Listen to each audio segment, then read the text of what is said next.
Mini Movers and Shakers, Taylor Swift.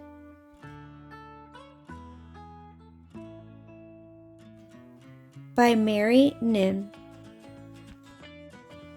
Hi, I'm Taylor Swift.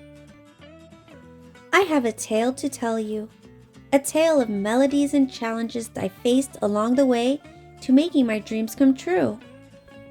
Once upon a time, in the cozy town of Reading, Pennsylvania, a little girl with big dreams was born. That little girl was me. From the moment I could talk, I sang. I even sang to my pet cat, Mr. Whiskers. He was always my most enthusiastic audience member.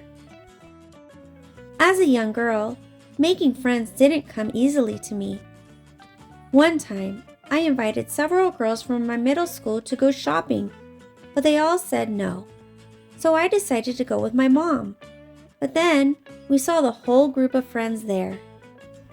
After this happened, I felt lonely and sad. One of the things that helped me during this difficult time was to write in my journal. When I turned 14, I packed up my dreams and guitar and headed to Nashville, Tennessee, the land of country music. Breaking into the music industry wasn't easy. I faced rejection after rejection, but I refused to give up. When I strummed my guitar, it felt like my fingers were dancing across the strings, creating melodies that twirled like leaves in a gentle autumn wind. Even though record labels turned me down and some even tried to change who I was, I didn't let their words bring me down. When I wrote, I poured my heart onto each page. My lyrics were like windows into my soul, revealing the hopes, dreams, and fears of a young girl. If you are lucky enough to find something that you love and you have a shot at being good at it, don't stop. In Nashville, I strummed my guitar and sang my heart out at every opportunity I got. From small cafes to local talent shows, I shared my music with anyone who would listen. And you know what? People started to take notice. Soon, I was signed to a record label. With my first album, Taylor Swift, I introduced the world to my heartfelt lyrics and melodies.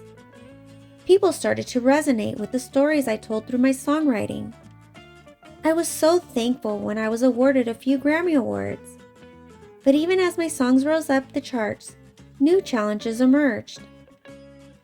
As my fame grew, so did the criticism. People spread rumors about me. This made me want to shut the whole world out. As I continued to grow and evolve as an artist, I decided to take a leap of faith and explore new musical territories. With albums like Red in 1989, I embraced pop music with open arms. And let me tell you, there's nothing more rewarding than knowing that my songs have touched the hearts of so many around the world. I used my voice not just to sing, but to speak out for those who couldn't, standing up for what is right. When you hear people making hateful comments, stand up to them. Point out what a waste it is to hate, and you could open their eyes.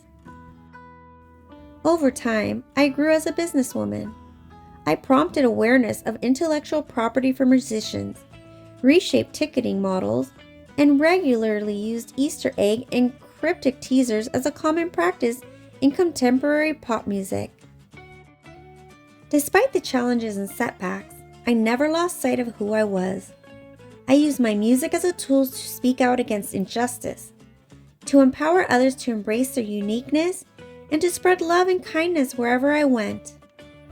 With each song I wrote and each stage I graced, I found strength in my voice.